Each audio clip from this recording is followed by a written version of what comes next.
Hello and welcome to the TV24 Sports and we are here to talk about the Border Gavaskar Trophies Day 1।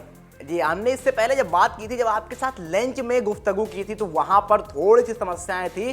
भारतीय team के लिए समस्याएं थी। 4 wicket team गंवा चुकी थी एंड सिर्फ 51 रन पर विराट कोहली पवेलियन लौट चुके थे, यशस्वी जायसवाल पवेलियन लौट चुके थे, देवदत्त पडिक्कल और केएल राहुल भी कुछ खास नहीं कर सके। उनका वो कॉन्ट्रोवर्शियल जो आउट होता है वो बहुत ज़्यादा चर्चा का विषय बनता है। बहुत ऐसी चीज़ें होती हैं इस अराउंड एंड इसके बाद भी टीम इंडिया के लिए बहुत कुछ नहीं बदलता है।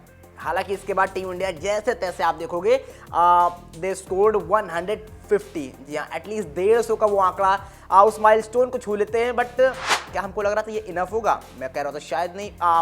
मेरे से बहुत से फैंस क्रिकेट एक्सपर्ट कह रहे थे बिल्कुल नहीं भैया, 150 कहाँ से इनफ होगा।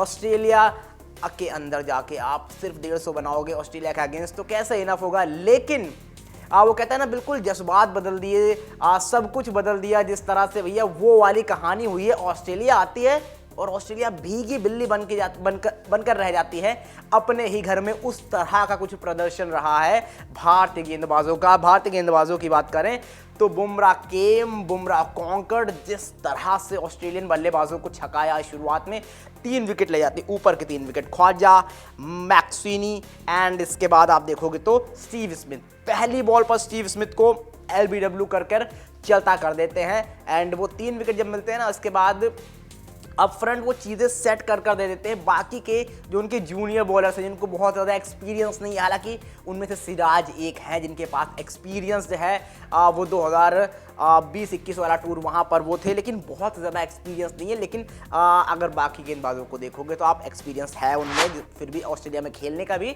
और टेस्ट मैचों का भी। तो वो 1 विकेट चटकाते हैं, 2 विकेट वो चटकाते हैं एंड 1 विकेट मिलता है हर्षित राणा को। जी हाँ, ज़बरदस्त तरीके से टीम इंडिया हावी रहती है और फिर बुमराह आते हैं एंड बुमराह 1 विकेट और ले जाते हैं और कुल मिलाकर 7 विकेट गंवा चुकी है ऑस्ट्रेलिया।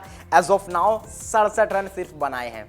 जी हाँ, सिर्फ और सिर्फ 67 runs and they lost their 7 wickets उस पर्थ की पिच पर। यानी जो उछाल हमको परेशान कर रहा था, तो ऐसा नहीं कि सिर्फ हमको ही परेशान कर रहा था। अगर आपके बॉलर्स अच्छे चैनल्स में बॉल डाल रहे हैं, अच्छी लाइन और लेंथ पे बॉल डाल रहे हैं, बढ़िया चीज़ों को एग्जीक्यूट कर रहे हैं, अपने प्लान्स को एग्जीक्यूट कर रहे हैं, देन यू विल सी कि क्या कुछ हुआ है। और ये हमने देखा और बिल्कुल वही चीज़ जो हम एक्सपेक्ट कर रहे थे ना, उस तरह की चीज़ हुई है। उस तरह से कम बैक कर दिखाया है टीम इंडिया ने। भैया एक के बाद एक 7 विकेट ले डाले हैं ऑस्ट्रेलिया की टीम का। ज़बरदस्त कमबैक रहा है। किसको कहोगे किसने खराब गेंदबाजी की? सबने। और जिस तरह से हर्षित राणा है, मैं तो कहूँगा कि उमेश यादव की थोड़ी सी याद दिलाई है भैया उन्होंने। हालांकि विकेट एक लिया है, बट जिस तरह से गेंदबाजी की है, आज जो बॉडी लैंग्वेज उनका रहा है, आप कहोगे ना बिल्कुल Umesh Yadav kind of bowler जो आपको नज़र आते थे आज से 3 साल पहले, वो नज़र आ रहे जब ईशांत शर्मा, जसप्रीत बुमराह और उमेश यादव, इन तीनों की तिकड़ी होती थी। मोहम्मद शमी बैकअप में बैठते थे, कभी मोहम्मद शमी खेल रहे होते, उमेश यादव बैठते थे। तो वो चीज़ हर्षित राणा में शायद दिखी है, मैं तो कहूँगा। एंड दैट्स द रीज़न कि टीम इंडिया यहाँ पर ज़बरदस्त वापसी कर पाई है। हालांकि अभी भी ऑस्ट्रेलिया के 3 विकेट हैं और ऑस्ट्रेलिया के लिए बेहतर चीज़ ये होती है ना कि उनके जो स्पेशली अगर आप देखोगे प्लेयर्स हैं वो बैटिंग कर लेते हैं। और यहाँ पर एलेक्स कैरी उनके कीपर मौजूद हैं as of now. Mitchell Starc batting कर लेते हैं, पैट कमिंस हालांकि आउट हो चुके हैं, नेथन लाइन भी ठीक ठाक बैटिंग कर लेते हैं।